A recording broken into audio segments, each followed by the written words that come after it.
আম্মু, চোখে খুব আলো লাগছে, লাইটটা বন্ধ করে দাও। অথচ মেয়েটা অন্ধকার ভয় পায়, লাইট ছাড়া ঘুমোতে পারে না। নিজের ভাবনা ছেদ ঘটিয়ে মরিয়ম বেগম মেয়ের কপালে ঠোঁট ছুঁয়ে মাথায় হাত বুলিয়ে আস্তে করে পাশে বেডে শুয়ে পড়লেন।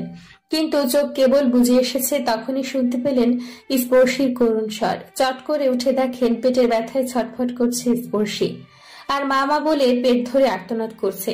মেয়ের অবস্থা দেখে মরিয়ম বেগম দৌড়ে গিয়ে নার্সকে ডেকে আনলেন। ডাক্তার রিপোর্টে চোখ বুলিয়ে ইঞ্জেকশন পুশ করলেন। 2 মিনিটের মাথায় স্পর্শী ঘুমে তলিয়ে গেল। ডক্টর তাকে চোখে চোখে রাখতে বলে বেরিয়ে গেলেন, আর মরিয়ম বেগম শিওরে বসে আছে। সারা রাত পার করলেন। ফজরের আজান দিয়েছে কিছুক্ষণ হলো। ধীরে ধীরে ভোরের আলো ফুটেছে। নামহীন পাখিদের আনাগোনা বেড়েছে। কর্মব্যস্ত জনমানব নেমে পড়েছে নিজ নিজ কর্মে। মরিয়ম বেগম নামাজ পড়ে দক্ষিণা জানালার পাশে এসে দাঁড়ালেন। কল দিলেন স্পর্শীর বাবার নম্বরে। স্পর্শী বাবা সারা রাতে কতবার যে মেয়ের খোঁজ নিয়েছেন তার ইয়ত্তা নেই।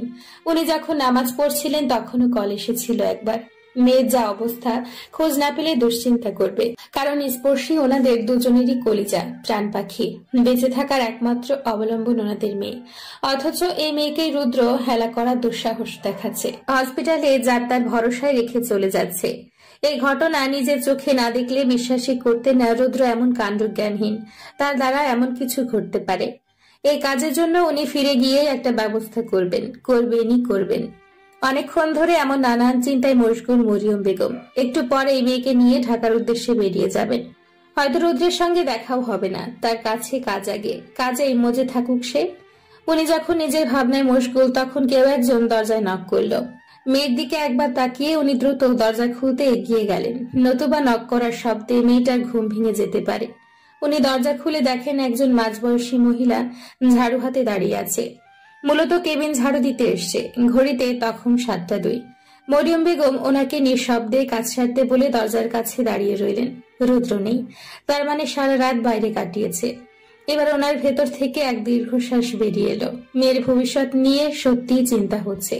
একটু বেশি তাড়াহুড়ো করে ফেলেছেন বিয়ের সিদ্ধান্তটা নিতে, আর একটু সময় নিলে ভালো হতো। একদিন ভেবেছিল রুদ্রের কাছে সবকিছুর ঊর্ধ্বে স্পর্শীর স্থান।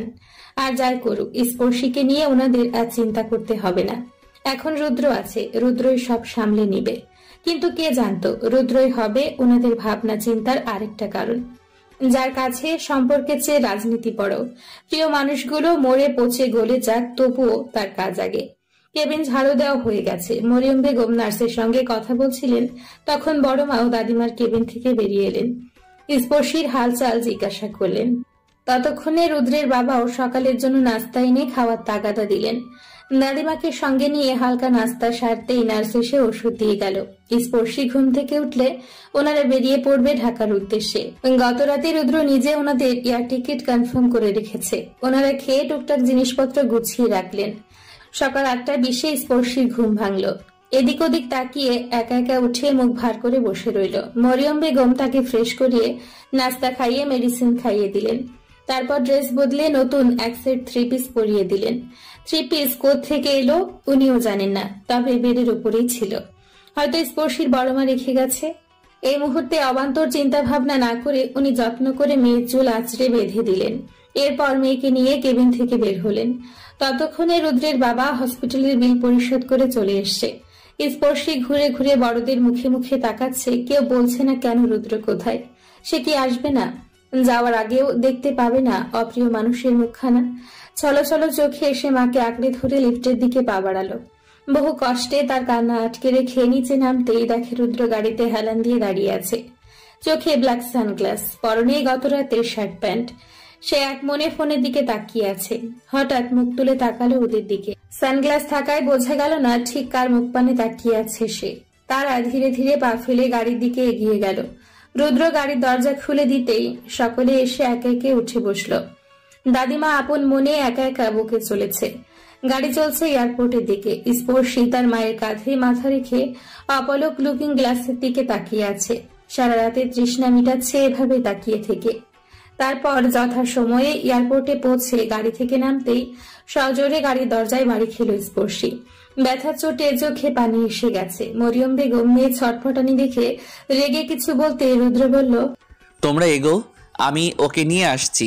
মরিয়ম বেগম কিছু বলার আগেই বড় মা ওনাকে নিয়ে হাঁটা শুরু করলেন। বড় বাবাও গেলেন ওনাদের পিছু পিছু। রুদ্র গাড়ি লক করে স্পর্শীর দিকে কয়েক পা তাকিয়ে মন কেমন করার স্বরে বলল, পেট ব্যথা কমেছে? কবে ফিরবে তুমি? আর ফিরবো বলে মনে হয় না। কেন? কারণ ফেরার ইচ্ছে নেই। ইচ্ছে না থাকলেও তুমি ফিরবে, ফিরতেই হবো। কি করতে ফিরবো? তোদের মা মেয়ের রাগ ভাঙাতে? আর কাজ নেই আমার? আগে তুই ছিলি আমার বিপক্ষে, এখন তোর মা যুক্ত হয়েছে। এতদিন তুই ঘ্যানর ঘ্যানর করে অন্তরাত্মা কয়লা করে দিয়েছিস। এখন তোর মা বসে বসে সেই কয়লাতে বাতাস দিচ্ছে, যাতে ভস করে আগুন জ্বলে ওঠে, আমাকে ভ্যানিশ করতে পারে। রাগ, ক্ষোভ, মান, অভিমান শুধু তোদেরই আছে, আমার নেই? আমি মানুষ না? কষ্ট হয় না আমার? আসলে নকলের কৈফিয়ত চাইনি তোর থেকে। বাসায় গিয়ে নিজের খেয়াল রেখো, তাহলেই হবে। আর যদি পারো মাকে বুঝিও ওনার জামাতা দায়িত্ব জ্ঞানহীন নয়। দায়িত্ব এড়াতে না চাইলেও পরিস্থিতি সবসময় হাতে থাকে না, সব পরিস্থিতিতে নিজেকে জাহির করাও যায় না। আর গতরাতে যতক্ষণ না কেবিনের দরজা বন্ধ হচ্ছিল ততক্ষণ সিঁড়ির দোরগোড়াতেই দাঁড়িয়েছিল ওনার জামাতা। ইচ্ছে করে আড়ালে ছিল, কারণ ওনার জামাতা জানতো উনি কি বলতে পারেন। তোর পেট ব্যথার খবর পেয়ে ছুটে এসেছিল। তারপর রাত 3টা থেকে ভোর 5টা অবধি কেবিনের সামনে বসেছিল তোর মায়ের জামাতা। একটু চোখের আড়াল করেনি তোদের। দায়িত্ব ভুলে কাজে ডুবে থাকিনি, চিন্তায় অস্থির নির্ঘুম থেকেছি সারা রাত। সবসময় মন মতো যুক্তি না বানিয়ে অপর পক্ষকেও কিছু বলার সুযোগ করে দিতে হয়। সত্যিই ফিরবে না তুমি? তাহলে আমিও থেকে যাই। তুই কেন থাকবি? আমার অপ্রিয় কিছু থেকে যাচ্ছে তাই। এই কথা শুনে রুদ্র নির্লিপ্ত ভাবে তার দিকে তাকিয়ে রইল। ওর তাকানো দেখে স্পর্শীর গলার সঙ্গে থুতনি লাগিয়ে মাথা নিচু করে দাঁড়িয়ে রইল। ইস, বেখিয়ালে মনের কথা মুখ ফুসকে বলে ফেলেছে। বলে যখন ফেলেছে, কথা ফেরানোর মানেই হয় না। তাই অধীর আগ্রহে রুদ্রের জবাবের অপেক্ষায় রইল সে। কিন্তু সেকেন্ডের কাটা মিনিটের ঘরে পৌঁছালেও রুদ্রের থেকে জবাব না পেয়ে ছলছল করে উঠল তার নেত্রজোড়া। অজস্র অভিমানে ভরে উঠল অবুঝ মন। জবাব পাবে না ভেবে যখন পা বাড়াতে যাবে, তখন রুদ্র বলে উঠল, স্পর্শী, পরশু রাতে ফিরবো। এ কথা শুনে স্পর্শীর ঠোঁটে হাসি ফুটলেও সে পেছনে ফিরে তাকালো না। ধীরে ধীরে এগিয়ে গেল এয়ারপোর্টের ভেতরে। রুদ্র দ্রুত এগিয়ে এসে পাশাপাশি হাঁটতে থাকলো দুজন। তবে কারো মুখে কথা নেই, শুধু মনে আছে এক টুকরো স্বস্তি আর একখণ্ড বেনামি সূক্ষ্ম অনুভূতি। তারপর স্পর্শীদের বিদায় করে রুদ্র গেল বড় মামাদের নিজস্ব কবরস্থানে। এখানে ওর মায়ের নিকট আত্মীয়দের দাফন করা হয়। যদিও বড় মামা প্রথমে রুমাকে এখানে দাফন দেওয়ার অনুমতি দিয়েছিলেন না, রাগে ফেটে পড়ে রুদ্রকে যাচ্ছে তাই বলেছেন। বিনিময়ে রুদ্র তার ফোনটা বের করে কাউকে কল করে বলেছে, চা নাস্তার খরচ বাড়িয়ে দিব, ভিকটিমের যত্নার্থে বাড়িয়ে দিন। এমন অবস্থা করবেন যাতে মা শব্দ উচ্চারণ করার শক্তি না থাকে। বড় মামার বুঝতে বাকি নেই, ভিকটিম ওনার আদরের মেয়েটা। গতকাল মেয়েকে দেখে হাউমাউ করে কেঁদে উঠেছেন, চোখ মুখ ফুলে আছে, গালে থাপ্পড়ের দাগ, নোংরা জায়গা। কেউ নাকি একটু পানিও দেয়নি। পুরো খবরে জেনেছে রুদাসাকে রিমান্ডে নেওয়ার আদেশ এসেছে। আর এই খবর শুনে খোঁজ নিয়ে দেখে রুদাসা পূর্বের স্থানে নেই, তাকে কোথাও পাঠানো হয়েছে। এত সন্ধান করেও রুদাসার হদিস মিলছে না। রুদ্রের কাছে এত অনুরোধ করেও ছেলেটা মুখ খুলছে না। মেয়ের অবস্থার কথা ভেবে পরে বাধ্য হয়েই উনি অনুমতি দিলেন। তারপর রুমা জানাজা এবং দাফন কার্য সম্পন্ন করা হলো। দলে দলে মানুষেরাও চলে গেল। কাফি 2 হাঁটু মুড়ে কবরের দিকে এক দৃষ্টিতে তাকিয়ে আছে। ভাবছে তার রুমার সুখপূর্ণ খুনসুটির কথা ছিল ওরা কেউ কাউকে ছেড়ে যাবে না, অথচ রুমার করা পাপ রুমাকে ধ্বংস করে দিল। কাফির কেন জানি খুবই জানতে ইচ্ছে করছে, রুমা কি তাকে সত্যি সত্যি ভালোবেসেছিল, নাকি সেটাও তার নিখুঁত অভিনয় ছিল। কাফিকে এভাবে বসে থাকতে দেখে রুদ্র উঠালো না, কিছু বললও না। এই পরিস্থিতিতে কারো কোনো বাণীতেই তার হৃদয় শান্ত হবে না, অন্তর জ্বলন কমবে না। যাকে নিয়ে হৃদয় শান্ত হবে, অন্তরের জ্বালাপোড়া কমবে, তাকে ফিরিয়ে আনা সম্ভব নয়। এর চেয়ে এসে কিছুক্ষণ এভাবেই থাকুক, নিজেকে বুঝ দিতে সময় নিক, তারপর সামলে উঠুক। অদরে দাঁড়িয়ে কাফির দিকে তাকিয়ে যখন রুদ্র এসব ভাবছিল, তখন রামও সেখানে উপস্থিত হলো। কাফির দিকে মায়া মায়া দৃষ্টিতে তাকিয়ে নিচু স্বরে বলল, ভাবির জানাজা শেষ হওয়ার সাথে সাথেই মাসুমরে করা ডোজের ইনজেকশন মাইরা দিছি, গাড়িতে কাত হয়ে পড়ে আছে। হ্যাঁ, এখন কি করবো স্যার? তুমি ওরে নিয়ে সোজা ওখানে চলে যাও, ঢাকায় ফিরে ওর ব্যবস্থা করা হবে। তয় শালার এইখানে আনলেন কেন স্যার? হে তো পাক্কা নেশাখোর। শালা এত মারার পরেও কয় আমার একটু হেরোইন দে ভাই, তোর পায়ে ধরি, মরার আগে একটু হেরোইন দে।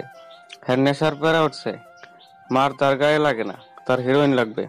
মার গায়ে লাগে কি না আমার মুখোমুখি হলেই বুঝবে সে। এখন তুমিও বেরিয়ে পড়ো আর পৌঁছে জানিও। স্যার অবৈ দিলে আরেকখান কথা কইবার চাই। বলো। আপনার বড় মামা আপনার নানা নানিকে মাইরা ফেলাইছে, ম্যাডাম রে কইতাছেন না কেন? হে তো সত্য জানবার লাগাই পাগল হইয়া উঠছে।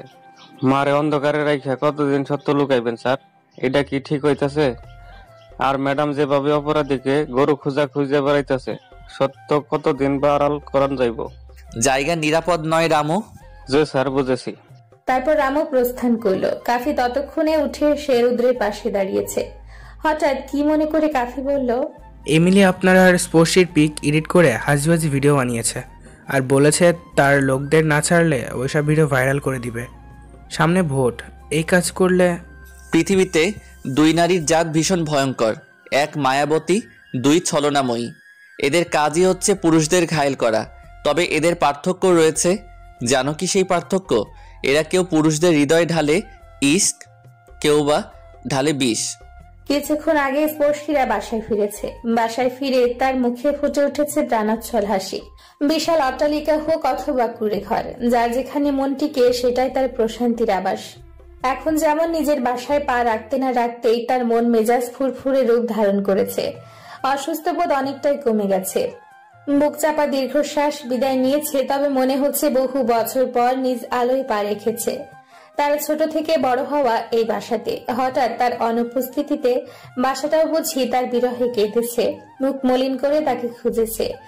কিন্তু এই যে সুপরিচিত আপন আপন সুগন্ধ ভেসে বেড়াচ্ছে বাসার আনাচে কানাচে, অস্বস্তি বোধ নেই, সংকোচ নেই। এখন অবাধ পাখির মতো চলতে পারবে, ঘুরতে পারবে। স্বাধীনতা আসলেই শান্তির আরেক রূপ। বন্দি জীবন সত্যি ভীষণ কষ্টে। এতদিনে হাড়ে হাড়ে টের পেয়েছে। স্পর্শীকে ফ্রেশ হতে বলে মরিয়ম বেগম পোশাক পরিবর্তন করে ছুটলেন রান্নাঘরে। ঝটপট নাস্তাতে ব্যস্ত হয়ে পড়লেন। মেয়েটাকে ওষুধ খাওয়াতে হবে, খালি পেটে ওষুধ খাওয়ানো যাবে না। এদিকে স্পর্শী তার বাবার সঙ্গে দেখা করে মন প্রাণ জড়িয়ে কত কথা বলছে। পুনরায় তার প্রাণোচ্ছল চঞ্চলতা উপচে পড়ছে সর্বাঙ্গ জুড়ে। বাচার রানীর মুখে পুনরায় কথা ফুটেছে। মুচকি মুচকি হাসি ঠিকরে পড়ছে চিকন উষ্ঠ কোণে। স্পর্শীর মুখ পানে স্নেহের দৃষ্টিতে তাকিয়ে রইলেন তার বাবা। মেয়ের আদুরে মুখটা অনেক শুকিয়ে গেছে, কপালে হাতে ব্যান্ডেজ। চট্টগ্রামে যাওয়ার পর থেকে মেয়েটার শান্তি পায়নি। একটার উপর একটা ঝামেলা পাকিয়েই চলছে। বাবাকে সব কথা উগরে দিয়ে স্পর্শী আশেপাশে তাকালো। দাদিমা এসে পানের বাটা নিয়ে বসে পড়লেন। গাল ভর্তি পান নিয়ে ফোনে কারোর সঙ্গে কথা বলছেন। স্পর্শী বাবাকে বসতে বলে মায়ের বারণ অমান্য করে গুটি গুটি পায়ে পুরো বাসা ঘুরে দেখছে। পেট ব্যথা নেই বিধায় হাঁটতে কষ্ট হচ্ছে না, তবে জোরে ধাপ ফেলে চিনচিন করে উঠল। সেই ব্যথাকে অগ্রাহ্য করে সে হেঁটে চলে বেড়াচ্ছে আপন খেয়ালে। এমন কোনো জায়গা বাদ পড়লো না যেখানে তার আগমন ঘটল না। বাসা ঘুরতে ঘুরতে তার খুশি আরো দ্বিগুণ হলো যখন দেখলো রজনীগন্ধা ফুলের কলি এসেছে, তার পাশেই গোলাপের টব। সেই গাছে 3টে হলুদ গোলাপ ফুটেছে। কি যে সুন্দর লাগছে দেখতে। যদিও গোলাপের চারাটা তার স্কুলের প্রধান শিক্ষকের বাসা থেকে চুরি করে আনা, তখনও জানতো না হলুদ গোলাপের চারা এটা। মোদ্দা কথা, সে চুরিটাই করেছিল এক্সপেরিমেন্ট করতে। এক বর্ষণের দিনে ক্লাস টিচার আসতে পারেননি। সেদিন তাদের প্রধান শিক্ষক ক্লাসটা নিয়েছিলেন। ক্লাস বলতে গল্পের ক্লাস। বৃষ্টি নিয়ে মজার মজার সব গল্প। একে একে স্টুডেন্টরা সব গল্প বলছে, বাকিরা মনোযোগ দিয়ে শুনছে। কারো কারো গল্প শুনে হাসিতে ফেটে পড়ছে পুরো ক্লাসরুম। গল্পের এক পর্যায়ে চুরি করার কথা উঠেছিল। রবিউল স্যার নিজে মুখ ভর্তি হাসি নিয়ে গর্ব করে বলেছিলেন উনি নাকি বহুবার চুরি করেছেন। যুবক বয়সে কারো গাছে ডাব, আম, পেয়ারা, এমনকি মুরগি চুরি করে পিকনিক করেছেন। আর উনি এবং ওনার বন্ধুরা এসব কাজ প্রায়ই করতেন। সেগুলো সোনালী দিন ছিল। আগ্রহী শ্রোতা হয়ে ওনার কথা শুনছিল প্রত্যেকটা স্টুডেন্ট। পুরনো কথা স্মৃতিচারণ করতে করতে ওনার মুখে ঝলমল করছিল অনাবিল সুখে। গল্প শেষ করে উনি গাল ভর্তি হেসে একটা কথা বলেছিলেন, চুরি বিদ্যা মহাবিদ্যা, যদি না পড়ো ধরা। উক্ত প্রবাদটা তার ভীষণ ভালো লেগেছিল। তারপর সিদ্ধান্ত নিয়েছিল রবিউল স্যারের বাসা থেকেই কিছু চুরি করবে। তারপর যেই ভাবা সেই কাজ। স্কুলে যাওয়ার পথে স্যারের বাসা পড়ে। একদিন সে স্কুলে যাওয়ার পথে বড় গেট দিয়ে উকি মেরে দেখে অনেক ফুলের চারা। মনে মনে পরিকল্পনা এটি স্কুল থেকে ফেরার পথে আশেপাশে কাউকে না দেখে পটাপট কয়েকটা চারা তুলে ভদ্রভাবে হাঁটা ধরল। এমন ভাব করলো যেন নিজের টাকায় কিনে বাসায় নিয়ে যাচ্ছে। লোকশূন্য রাস্তায় কেউ দেখলো না, তাই ধরাও খেলো না। সেদিন 4টে চারা এনেছিল, একটা ছিল হলুদ গোলাপের, একটা স্ট্রবেরির, একটা জবা ফুল আর একটা জলপাই। চুরি করা গাছগুলো এখনো জীবিত আছে, সজীব ও সতেজ হয়ে ফুল ফলের ধরার উপযুক্ত হয়ে উঠেছে। ইস, আর কয়েকটা আনলে ভালোই হতো। পূর্বের কথা ভেবে স্পর্শী খিলখিল করে হেসে উঠল। আগামীকাল থেকে স্কুলে যাওয়া শুরু করবে। স্কুলে গিয়ে কি করবে পরিকল্পনাও করে নিল। তারপর সিঁড়ি বেয়ে তরতর করে উঠে রুদ্রের রুমের কাছটায় এগিয়ে গেল। কি যেন ভেবে রুমের দরজাটা খুলে জানালার পর্দা সরিয়ে অবাধ আলো প্রবেশের ব্যবস্থা করে দিল। মুখ বের করে বাইরে দৃষ্টি ছুড়ে এক গাল হাসল। পূর্বালি বাতায়ন তার শরীর ছুঁয়ে গেল। এই বাসার সবচেয়ে সুন্দর রুম এটা, কারণ এটা এই বাসার একমাত্র রাজপুত্রের রুম। এই নিয়েও তার খুব হিংসে হতো। রুদ্র কেন ওই রুমে থাকবে? তাকেই কেন সেরা জিনিসটা দিতে হবে? সে কি এই বাসার কেউ না? রুদ্র যেমন ছেলে, সেও তো এই বাসার মেয়ে, আর ছেলে মেয়ের সমান অধিকার। কেউ এক চুল বেশিও না কমও না। তাছাড়া বড়দের উচিত সবচেয়ে ছোট সদস্য হিসেবে তাকেই সেরা জিনিসটা দেওয়া, অথচ ওনারা করেছে উল্টো। বিগত বছরে যখন পুরো বাসা রং করানো হলো, তখন যে যার পছন্দ মতো নিজেদের রুম সাজিয়ে নিয়েছিল। কিন্তু সে স্কুল থেকে ফিরে নিজের রুম দেখে হতভম্ব। রুমের অবস্থা দেখে রাগে ক্ষোভে ফেটে পড়ে সে। দাদিমাকে বলেছিল, দাদিমা, রুদ্র ভাইকে বলো ওনার রুমটা আমাকে দিয়ে দিতে আর আমার রুমটা ওনাকে নিতে।